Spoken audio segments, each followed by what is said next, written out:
बिस्मिल्लाहिर्रहमानिर्रहीम। अस्सलाम वालेकुम जनाब। स्टोरी मैंने एक ही शेयर करनी है और स्टोरी यही है कि रात गए पाक फ़ौज में बड़े पैमाने पर तबादले और तरक्कियाँ हुई। कौन कहाँ से फ़ारिग किया गया, कौन खुडे लाइन लगा, जनरल आसिफ गफ़ूर कहाँ गया, फ़ारिग हो गया, इस सब पे बहुत ही तफसील के साथ बात करते हैं। और ये तकर्रियाँ, तबादले, तरक्कियाँ बहुत ही अहम हैं। क्यों अहम है, इस पे बात करते हैं। सबसे पहले आप चैनल सब्सक्राइब कर लीजिए और जहाँ घंटी का निशान बना हुआ है उसे प्रेस कीजिए ताकि हर नई आने वाली वीडियो, हर नई आने वाली ब्रेकिंग टाइप वीडियो आप तक खुद ब खुद पहुँचती रहे। और हमारे वाटर प्रोजेक्ट्स चल रहे हैं, मैंने आपको ऑलरेडी बताया है, अल्लाह के करम और आपके ताउन से चल रहे हैं। आप अपने मरहूमीन के इसाले सवाब के लिए एक वाटर प्रोजेक्ट ज़रूर लगवाइए। जनरल आसिफ गफ़ूर साहब का तबादला हो गया है। ये जो कल रात तरक्कियाँ, तबादले, तकर्रियाँ, ये किसी को खुडे लाइन लगाना, ये सारा कुछ हुआ है, इसमें तीन चीज़ें बहुत अहम हुई हैं। तीन चीज़ें, तीन तकर्रियाँ बहुत अहम हुई हैं। अहम, इसको ज़रा थोड़ा सा सोचना है। जनरल आसिफ गफ़ूर का तबादला हुआ है, उनको नेशनल डिफेंस यूनिवर्सिटी में तैनात किया गया है, NDU में। एक तरह से जो भी लोग जानते हैं और इस तकर्री के बारे में, ये यूँ समझ लीजिए कि जैसे कहते हैं ना किसी को खुडे लाइन लगाना, बस यूँ समझ लें कि किसी को खुडे लाइन लगाया गया है। वहाँ से हटा के कोर कमांडर क्वेटा से हटा के 12 कोर कमांडर बलूचिस्तान या क्वेटा से हटा के उनको खुडे लाइन लगाया गया है। और 4 मेजर जनरल को तरक्की दी गई है लेफ्टिनेंट जनरल के ओहदे पर।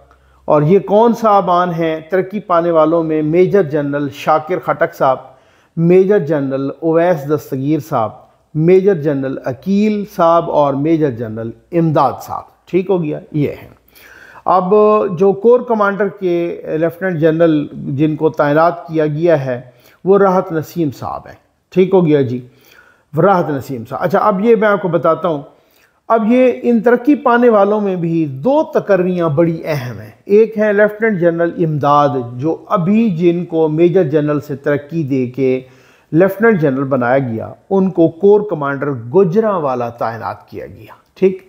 अब मेरे जो व्यूवर्स हैं ना, उनमें बहुत समझदार लोग हैं, सुनने वाले, देखने वाले, वो ख़ुद मेरी रहनुमाई भी करते हैं मुख्तलिफ़ हवालों से, मुख्तलिफ़ मकामात पर, क्योंकि मैं कोई अपने आप को कभी अक्ल कुल नहीं समझता। वो बहुत सारे लोग हैं जो वाकिफ़ हैं। अच्छा, ये तकर्री बड़ी अहम है। Gujranwala, core commander Gujranwala, 30 core. ठीक हो गया ना, 30।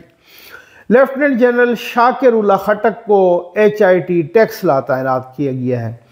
लेफ्टिनेंट जनरल उवैस दस्तगीर, इनको भी अभी तरक्की मिली है और इनको चीफ ऑफ जनरल स्टाफ तैनात किया गया।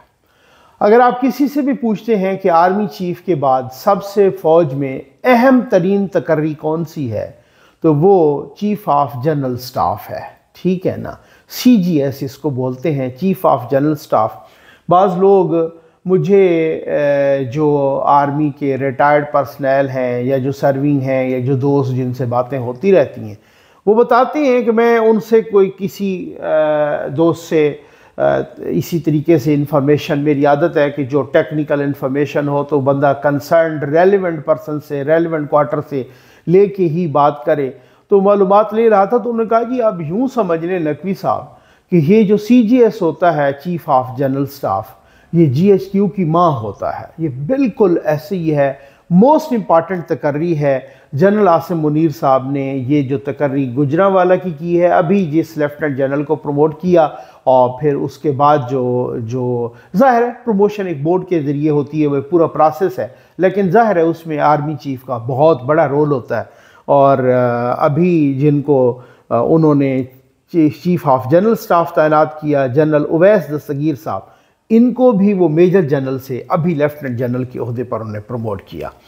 लेफ्टिनेंट जनरल राहत नसीम साहब को कोर कमांडर क्वेटा तैनात किया गया है, जनरल आसिफ गफ़ूर साहब की जगह, जिनको NDU में एक तरह से खुडे लाइन लगाया गया है। और जनरल राहत नसीम साहब को कोर कमांडर क्वेटा तैनात किया गया है। लेफ्टिनेंट जनरल ताहिर हमीद को चेयरमैन पाकिस्तान आर्डनेंस फैक्ट्री वाह तैनात किया गया है। और लेफ्टिनेंट जनरल अकील को inspector general communication and information technology तैनात किया गया है। अच्छा, अब ये मैंने आपसे कहा ना कि 3 तकर्रियाँ ख़ास तौर पे अहम हैं। एक जनरल आसिफ गफूर वाली तकर्री तबादला या खुडे लाइन, एक कोर कमांडर गुजरांवाला, ठीक है ना, वो जनरल इमदाद को, लेफ्टिनेंट जनरल इमदाद को लगाया गया है, और एक जो है ना उवैस दस्तगीर, जनरल उवैस दस्तगीर, लेफ्टिनेंट जनरल उवैस दस्तगीर, इनको चीफ ऑफ जनरल स्टाफ लगाया गया। अब हमें याद है बहुत सारे लोग, मुख्तलिफ लोग अब सोशल मीडिया पर भी खुल के बात कर रहे हैं, जनरल आसिफ गफूर साहब एक मुतनाज़िया शख्सियत हैं, ठीक है ना, वो मुतनाज़िया शख्सियत थे, उन्होंने अपने आप को मुतनाज़िया बनाया था और बनाया है, और जब जिस तरीके से वो उस सारी सूरत हाल में कूदे, जिस तरीके से वो प्रोजेक्ट इमरान खान का हिस्सा थे, आपको याद होगा एक नोटिफिकेशन रिजेक्ट हुआ था, डॉन लीग का नोटिफिकेशन था, वो नोटिफिकेशन गवर्नमेंट ने किया था, उस वक़्त वज़ीर आज़म नवाज शरीफ साहब थे और आसिफ गफूर साहब उस वक्त DGISPR थे। ज़ाहिर है वो पॉलिसी ओवरऑल होती है, लेकिन ये बहुत एक्टिव थे। उस वक़्त वो कहा गया कि जी डॉन लीग नोटिफिकेशन इज़ इनकम्प्लीट और ये जो इंक्वायरी बोर्ड है उसके मुताबिक नहीं है, सो इंक्वायरी बोर्ड की not in line with the recommendation of the inquiry board, Dawn league notification is rejected. ये बहुत बड़ी एक भूचाल सा आ गया था भाई। एक पाक फ़ौज के इदारे ने, ISPR ने, उनके तर्जमान ने हुकूमत का नोटिफिकेशन रिजेक्ट कर दिया है, और ये बहुत गो के बाद में वो नोटिफिकेशन उन्होंने वापस ले लिया था। उन्होंने वो नोटिफिकेशन डॉन लीग का जो रिजेक्ट किया था उस ट्वीट को ख़त्म किया था। ट्वीट आज भी है, लेकिन वो ट्वीट वापस ले लिया था, वो नोटिफिकेशन रिजेक्टेड वाला ट्वीट वापस ले लिया था, चूँकि नवाज शरीफ साहब और उनकी हुकूमत ने बहुत सख्त एहतजाज किया था जनरल रहील शरीफ साहब से, या हाँ जनरल रहील, क्योंकि ये अप्रैल 2017 की बात है, जनरल बाजवा साहब तो नवंबर 2017 में आए थे। आसिफ गफूर साहब, अगर किसी को मालूम नहीं है तो मैं बता देता हूँ, आसिफ गफूर साहब तकरीबन को 4 साल जो DGISPR रहे, ये वही साहब हैं जो कि जनरल आसिम बाजवा साहब के बाद वही 5th जनरेशन वारफेयर के बहुत बड़े दाई और चैम्पियन। आसिफ गफूर साहब मीडिया के एंकर पर्सन से लेकर प्रोड्यूसर तक सबको खुद फ़ोन किया करते थे। आसिफ गफूर साहब के बारे में मशहूर है कि वो पिंकी पीरनी के हल्का मुरीदान में हैं, ठीक है ना, और वो उनके हाथ पे बैयत भी की हुई है उन्होंने मुबैना तौर पे। और आसिफ गफूर साहब पर भी बन गई थी, लेकिन कहा जाता है, बताया जाता है, बहुत सारे अंदर के सोर्सेज बताते हैं कि ये एक पीछे से जो है ना गरीब घराने को बिलोंग करता है, और इन्होंने बड़ी माफ़ी तलाफ़ी की कि जी मुझे माफ़ कर दें। और चूँकि इन्होंने फिर उसके बाद समझ गए थे, जनरल सरफराज अली शहीद जब हुए, ये अभी अगस्त 2022 की बात है, तब इनको कोर कमांडर क्वेटा लगाया गया।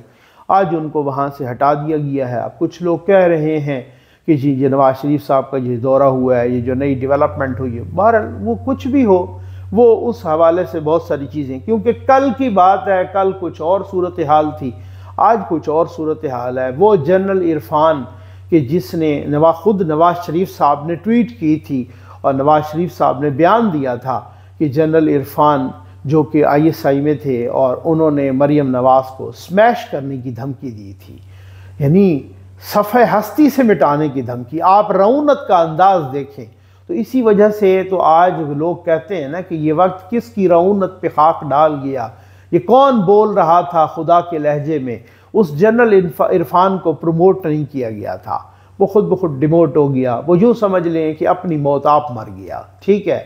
जनरल इरफान जो कि ISI में थे और जिसने मरियम नवाज़ को धमकी दी थी, वही जनरल फैज़ जिसने जिस तरीके से जाके एक इस्लामाबाद हाई कोर्ट के सीनियर मोस्ट जज जस्टिस सिद्दीकी को कहा था कि नवाज शरीफ और मरियम नवाज़ को बाहर नहीं आना चाहिए, वरना हमारी 2 साल की मेहनत ज़ाया हो जाएगी। इसका मतलब है 2 साल में वो बहुत कुछ कर रहे थे।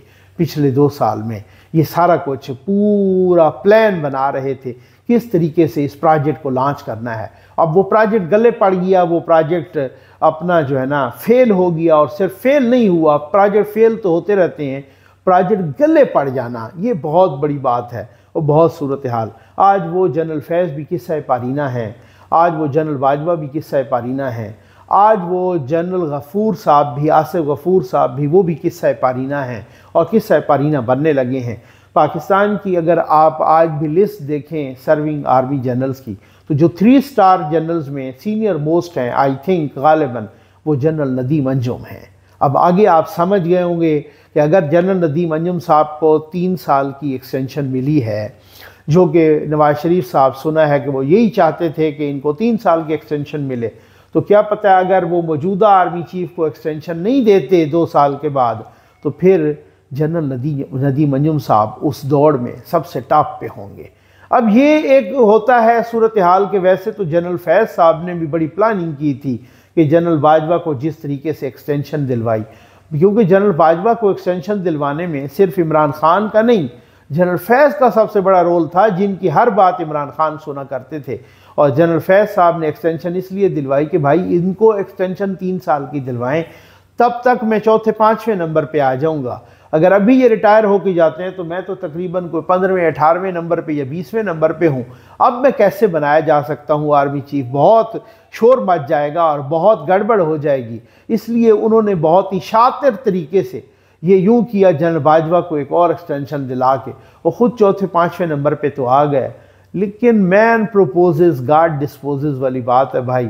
आप कुछ सोचते हैं और तकदीर आप पे मुस्करा रही होती है, हंस रही होती है। इन्होंने तो वो प्लान किया ना, मैं आज भी देखता हूँ वो पुराने कल ट्वीट्स और पोस्ट को लोग शेयर कर रहे थे, तो वो यही कि जनाब 2000 यूँ समझ लें 2020 जनरल बाजवा आर्मी चीफ और इमरान खान वज़ीर आज़म, और इसी तरीके से आगे चले जनाब वो फिर पता नहीं कोई 2022 तो वो जनरल फैज़ आर्मी चीफ और फिर इमरान खान वज़ीर आज़म, और फिर उसके बाद 2023 general Asif Ghafoor army chief और इमरान खान प्रेसिडेंट।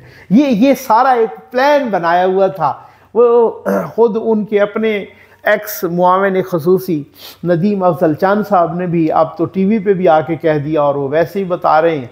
वो कह रहे हैं जी प्लान तो ये था कि जनरल फैज़ और इमरान खान का कि जी आप जो भी जज आगे से अकड़ दिखाए फारिग कर दो, जो भी जर्नल फारिग कर दो, जो भी जर्नलिस्ट फारिग कर दो, सबको यूँ समझ लें ऑपरेशन क्लीन अप करने का प्लान था। और सबको फारिग करके खुडे लाइन लगा के 2028, और एक तहरीक इंसाफ के दोस्त हैं वो बता रहे थे कि जनाब ये 2028 नहीं, ये 2033 तक का प्लान तो अभी से बन चुका है, और इमरान खान 2033 तक तो कहीं नहीं जाने लगे।